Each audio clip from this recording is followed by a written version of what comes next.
Finding out my dad passed away was a tough day.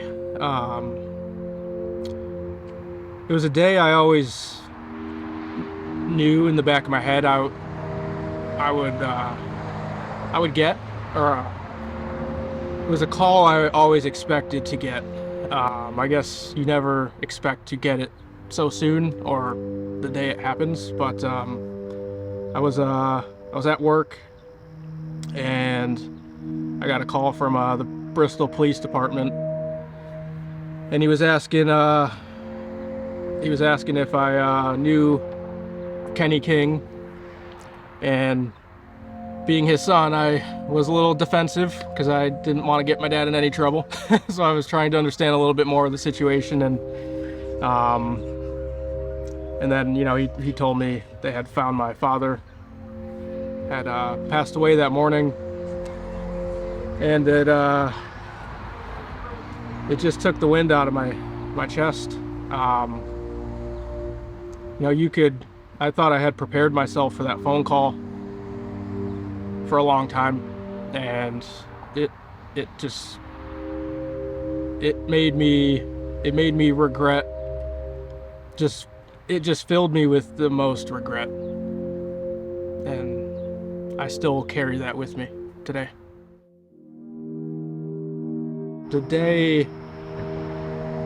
I found out my dad passed away, and I went to the Bristol Police Department just to kind of figure out what the heck was going on, where his stuff was, and I really just wanted to know where he was, because no one was telling me anything. And then one of the police officers at the front desk was kind enough to tell me where the encampment was, and I just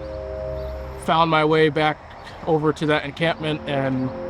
the first group of people that I walked up on were all Kenny's friends and everyone he would hang out with, and it was nice to spend that. I think I stayed there for 3 or 4 hours because I hadn't told anyone what happened yet, but it was nice. It was almost good immediate closure knowing where he was and who he was surrounded by,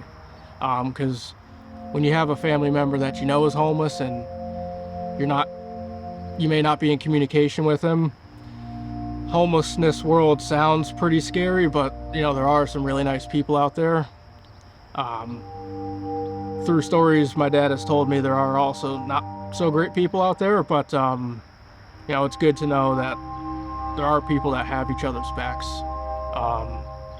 and there's places like Brian's Angels and the Agape House that really take care of our loved ones. Listening to a few of my dad's voicemails up until a day or two before he passed, my father thought I died. I don't know if he was delusional from drinking or what the case was. I wish I could ask him, but he somewhere saw an obituary with my name on it, and he thought that I passed away, and then all I could think is that he gave up thinking I died, and to think maybe just a phone call would have gave him that reassurance to keep going, because if I was all he was living for, that I would have made that call any day of the week. So I think whether or not you're heavily involved in that person's life, if you just give them a call, it might just be that much more they need to hold on to and keep fighting, because